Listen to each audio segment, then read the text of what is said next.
आज मैं आप सभी लोगों को संचार पढ़ाने जा रही हूँ, जो कि क्लास 11th एंड 12th के लिए एक कॉमन टॉपिक है। 3 संचार। अब हम सर्वप्रथम जानेंगे कि संचार कहते किसे हैं। संचार एक ऐसी प्रक्रिया है जिसके द्वारा हम इस समाज में रहते हुए अपने संबंधों को स्थापित करते हैं। अगर संचार न हो तो व्यक्ति जीवन यापन नहीं कर सकता, क्योंकि संचार के माध्यम से ही हम अपने भावों एवं विचारों को प्रकट करते हैं। संचार शाब्दिक और अशाब्दिक दोनों हो सकता है। यानी प्राचीन समय में जब भाषा नहीं था, लिपि नहीं था, तब संचार अशाब्दिक होता था, यानी मौखिक संचार होता था, और अब मौखिक संचार है। धीरे धीरे संचार की प्रक्रिया विकसित होती जा रही है। बहुत सारे हमारे विद्वानों ने संचार के विषय में अपनी अपनी परिभाषाएं भी दी हैं, जिनमें हम सर्वप्रमुख मानते हैं कि अनुभवों की साझेदारी को संचार कहते हैं। अनुभवों की साझेदारी को संचार कहते हैं। संचार जो है एक प्रक्रिया है, क्योंकि यह कोई व्यक्ति अकेले नहीं कर सकता है। संचार प्रक्रिया के कई तत्व होते हैं, जिसमें होता है संचारक, संदेश, माध्यम और प्राप्तकर्ता। संचार प्रक्रिया के ये तत्व हैं, ये घटक हैं। संचार प्रक्रिया वह है जो संदेश देने वाला, संचारक, संदेश प्राप्त करने वाला, प्रापक के बीच निरंतर चलती रहती है। संचार प्रक्रिया में संचारक और संदेश और प्रापक 3 प्रमुख मूल तत्व होते हैं, जिनसे संचार प्रक्रिया प्रारंभ होती है। संचार एवं प्रापक की संदेश संचरण में महत्वपूर्ण भूमिका होती है। अब यहाँ है संचारक। संचारक यानी वह व्यक्ति जो संदेश का निर्माण करता है, जो संदेश भेजने के विषय में सोचता है। दूसरा होता है संदेश। संदेश यानी आप क्या भेजना चाह रहे हैं, आप दूसरों के पास कौन सी बातें हैं, कौन सा संदेश पहुंचाना चाहते हैं। तीसरा है माध्यम। जब संचारक संदेश तैयार करता है तो उसके लिए उसे किसी न किसी माध्यम की सहायता लेनी होती है। वह माध्यम टेलीफोन हो सकता है, इंटरनेट हो सकता है, या फिर पत्र हो सकता है।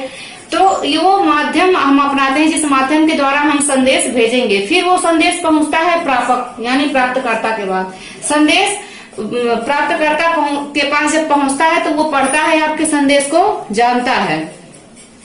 अब हम आगे देखेंगे कि संचार प्रक्रिया में संचारक तथ्यों, सूचनाओं, विचारों, अभिमतों, भावनाओं की विभिन्न प्रतीकों, चिन्हों या संकेतों के द्वारा लिखित या मौखिक रूप में अभिव्यक्त किया जाता है। संचार तब सफल होता है जब उसमें आपको प्रतिपुष्टि मिल जाती है, क्योंकि आपने संचार तैयार किया, आपने संदेश भेजा, और अगर जो पढ़ने वाला व्यक्ति है, प्राप्तकर्ता है, आपको कैसे पता चलेगा, जब तक वो आपको फीडबैक नहीं देगा, प्रतिपुष्टि नहीं देगा, तब तक आपको कैसे पता चलेगा कि संचार आपका सफल हुआ, संदेश आपका पहुंचा या नहीं पहुंचा। इसलिए संचार प्रक्रिया का महत्वपूर्ण तत्व है प्रतिपुष्टि, यानी फीडबैक मिलना। वह फीडबैक सकारात्मक और नकारात्मक दोनों हो सकता है। संचार प्रक्रिया के कुछ प्रमुख घटक या तत्व होते हैं जिसमें संचार किया जाता है। इन घटकों के बिना संचार अपूर्ण रहता है, और संचार में प्रत्येक घटक की अपनी महत्वपूर्ण भूमिका होती है। यहाँ हर अपनी महत्वपूर्ण भूमिका रखता है, किसी के बिना संदेश पूर्ण नहीं हो सकता है। एक भी घटक के अभाव होने से संचार की प्रभावशीलता कम हो जाती है। संचार प्रक्रिया के प्रमुख तत्व और उनके महत्व को हम उनके स्थान के अनुसार यहाँ देख सकते हैं। 3 अब हम सर्वप्रथम देखेंगे संचारक। संचारक यानी संदेश का वाहक, वह व्यक्ति जिसके मन में संचार का विचार आता है, जो संचार करना चाहता है। फिर जब उसके मन में कोई विचार आते हैं, कोई भावनाएं आती हैं, और वह संदेश किसी के पास पहुंचाना चाहता है, तो वह इस संदेश का निर्माण करता है। वह एक संदेश सोचता है कि उसे क्या है जो दूसरे के पास भेजना है। तीसरा आता है एनकोडिंग। एनकोडिंग यानी संदेश का कूटीकरण। संचारक के द्वारा संदेश का कूटीकरण किया जाता है, यानी संदेश को एक भाषा में लिखा जाता है। कूट यानी लिपि, और यह आवश्यक होता है कि संचारक जिस भाषा में संदेश को लिखे, प्राप्तकर्ता को भी उस भाषा का ज्ञान हो। अर्थात यदि आप हिंदी में पत्र लिख रहे हैं और प्राप्तकर्ता को हिंदी भाषा का ज्ञान नहीं है, तो वह संदेश को नहीं समझ पाएगा और संचार सफल नहीं हो सकता है। इसलिए संदेश का कूटीकरण यानी उसी लिपि और चिन्ह और भाषा का प्रयोग किया जाना चाहिए जिसका ज्ञान प्राप्तकर्ता का हो। तीसरा है माध्यम। फिर संदेश के लिए किसी माध्यम का प्रयोग हम करते हैं। हम पत्र भेज रहे हैं, टेलीविजन के द्वारा, इंटरनेट के द्वारा, मोबाइल फोन के द्वारा, हम किसी माध्यम का प्रयोग करेंगे इस संदेश को भेजने के लिए। फिर माध्यम के द्वारा वह संदेश प्राप्तकर्ता के पास पहुंचता है। प्राप्तकर्ता आपके भेजे गए संदेश को पढ़ता है, उसे संदेश को समझता है।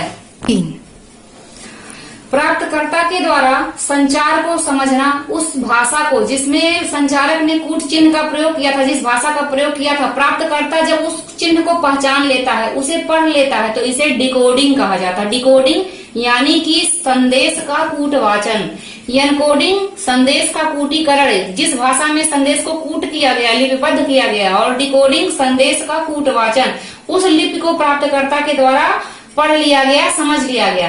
प्राप्तकर्ता ने जब आपके संदेश को पढ़ा, समझा, तो उसके बारे में वह क्या उसका विचार है, उसे हम कहते हैं फीडबैक। फिर संचार क्या करेगा, प्राप्तकर्ता आपको फीडबैक देगा, यानी प्रतिपुष्टि देगा कि आपका संदेश उसे कैसा लगा, या आपके संदेश का वो जवाब देगा। इसको फीडबैक कहते हैं। फीडबैक सकारात्मक और नकारात्मक दोनों हो सकता है। फिर वो फीडबैक घूम के फिर उसी संचारक के पास पहुंचेगा और संचार प्रक्रिया सफल होगी। और इसमें बीच में एक चीज हम देख रहे हैं जो कि है शोर। अब शोर क्या कहते हैं, संचार प्रक्रिया में उत्पन्न होने वाली बाधाओं को शोर कहते हैं। जब हम संचार करते हैं, हम किसी से फोन पे बात कर रहे हैं, नेटवर्क खराब है, आवाज नहीं आ रही है, आप टीवी देख रहे हैं, आप ईमेल कर रहे हैं, लाइट कट गई, इस तरह की जो प्रक्रिया है, तारों में खड़खड़ाहट होना, आवाज का फंसना, कटना, चित्र सही नहीं आना, ये सारी चीजें शोर कहलाती हैं। शोर यानी बाधा, जो कि संचार प्रक्रिया में बाधा उत्पन्न करती हैं, उन्हें हम शोर कहते हैं। अब हम देखेंगे संचार के प्रकार, संचार के कितने प्रकार होते हैं, जिसे अब हम अगले वीडियो में देखेंगे। धन्यवाद।